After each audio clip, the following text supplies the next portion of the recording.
Our first stop today, we're not far from Yuma, Arizona. I believe we're in the area called Fortuna Pond. And this is going to be probably one of several kind of unusual stops. Just some oddities around here, around the Yuma area that I thought would be interesting. And the first one here is actually part of old US 95, or actually I guess it was Arizona State Route 95, and then it became US 95. And I believe that's possibly US 95 back there behind me. But this is the McPhaul Bridge. When it was built, which was in 1929, it was actually built too small to be designated a U.S. route, at only 16 feet wide. And back then they required 18 feet, 2 9-foot lanes. But it was built and wasn't replaced until 1968. It's a little over 1,100 feet long, and it's got a thing here pretty wide. You can see they're not making it easy to get around it. Right, successfully made it across. So yes, like I said, it's a suspension bridge and a graffiti palette. Woohoo. I don't know why people would want to shoot through a suspension thing like this, but they did. It's kind of hard for me to imagine that this little narrow area was like a main passageway through this part of the country.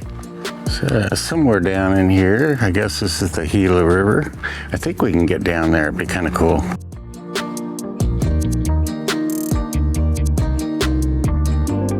The interesting thing about it, and I don't know if you can see it from here, apparently the deck of this bridge is wood.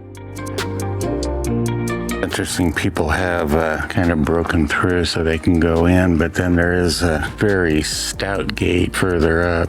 We gotta get this. Name barely visible. And if I didn't say it, it's been nicknamed the Bridge to Nowhere. All right, so here we are driving down under the bridge here.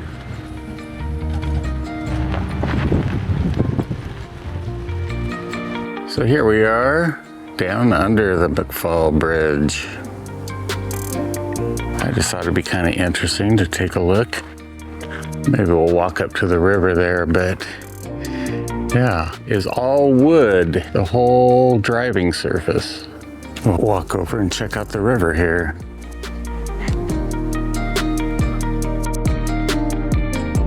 Of course, Trigger's happy. This is nice, soft ground for him to run in. Well, like I said, this was sort of an odd stop for us, and there will be more. We will probably see you at the next stop, which I think is going to be very interesting. Well, we're still here in the Yuma area, and we have another one of our oddity stops. And this one might be kind of, I don't know, you know, people are going to react to this one differently, but, you know, we stop a lot at petroglyphs and pictographs whenever we can find them. And there's symbols like that that go back, you know, thousands, maybe 10,000 years, and there's a lot of car traffic, so I apologize. There happens to be one symbol that seems to have kind of a universal history, at least throughout Asia, and then here in the US as well, or North America. But then, you know, they can go back 1,000 years, 10,000 years. This symbol's been in existence. And then one person comes along and ruins it for everyone else. They co-opt it, they pervert it. But in the early 1900s, there were engineers came out to this part of the desert, and they had studied in India about how to, you know, make dams in this kind of earthen conditions. The story goes anyway that they found a goddess who had power over water. So she had this symbol that she always carried with her. And so they decided to put it on the bridge. And this was in between 1905 and 1909, long before the symbol was perverted. This is known as the Swastika Bridge. So like I said, this was built between 1905 and 1909 when this large canal and the Laguna Road Dam, or the Laguna Dam, was constructed. I was reading this book called The Book of Hopi, and the first time I came across the symbol kind of surprised me, but when the Hopi people came out of the earth, they needed to walk around the ends of the earth like a purification to find the right place to live in order to claim the land for the people. And then when I was in China and Hong Kong, I went to a Buddhist temple, and on the end of each one of the eaves, there was a swastika. So the symbol's been around for a long time by many people, but then it gets perverted by one person or one group of people, which is unfortunate. You know, it's just kind of interesting. Just one of those oddities, you know, something happens, it's totally innocent when it happens, and then because of subsequent events, it becomes appalling. So continuing with our little oddities on the road, we took a stop here. Now, we're not far out of Yuma. Dog. This is Travels with Trigger, right, Trigger? We're not far out of Yuma into California, and there's this very odd thing. And quite honestly, I wish I could tell you the history of it, because there doesn't seem to be any. Somebody just built this place, and no one knows why or what for. So let's take a look here. This is known as the Mound, and it's only about 2 miles off Interstate 8 here. And I believe we're in Felicity, California. Yeah, I mean, look at this.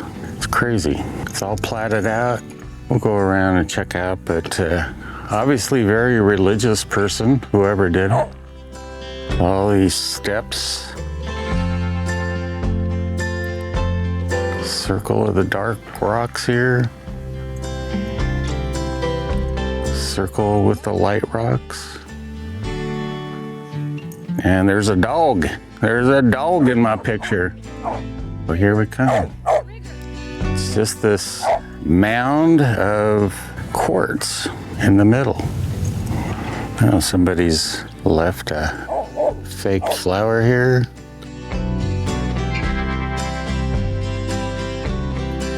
And then this red rock heart. So is this a burial mound? The statue above it. So yeah, so these pavers are in a lot of different directions. Let me show you inside here. Yeah, you can see here the double line dark rocks. Yeah, so there's quite a bit of effort put into this. All these pillars and the ornate little stands for the statues. And then, I don't know if I showed it. Oh, this is kind of cool. This cactus is growing up right here. But yeah, I mean, look at all this too. Another one of those cactus. The row of quartz.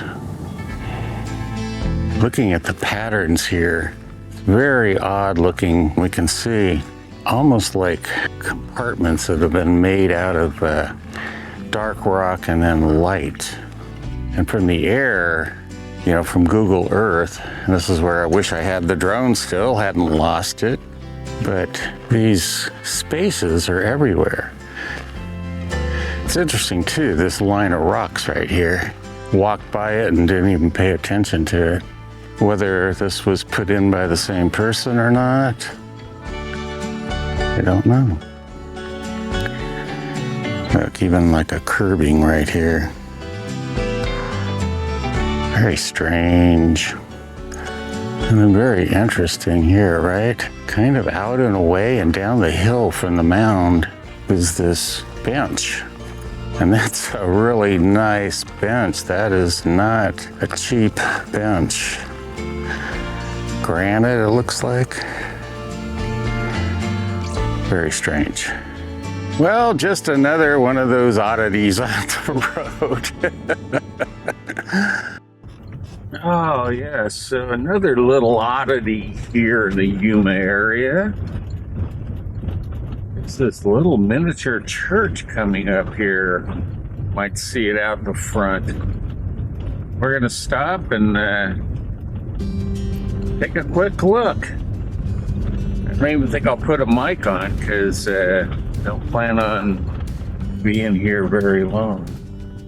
But apparently one of the farmers constructed this to honor his wife who passed away.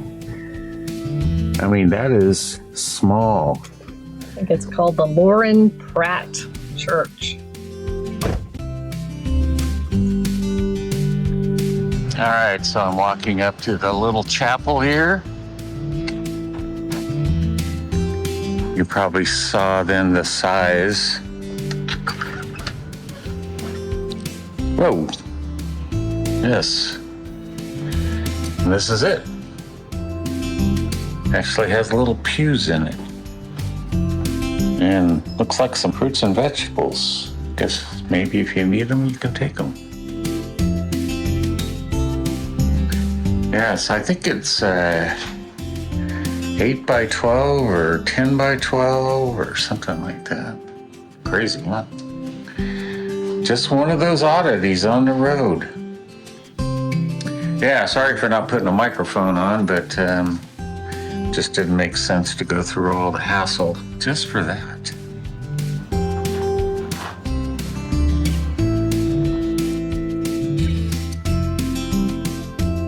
Well, thanks for watching again, and like, subscribe, leave us a comment if you like this kind of thing. But there's always these oddities along the road, so if you like it, let us know, and we'll be sure we try to find more of them. All right.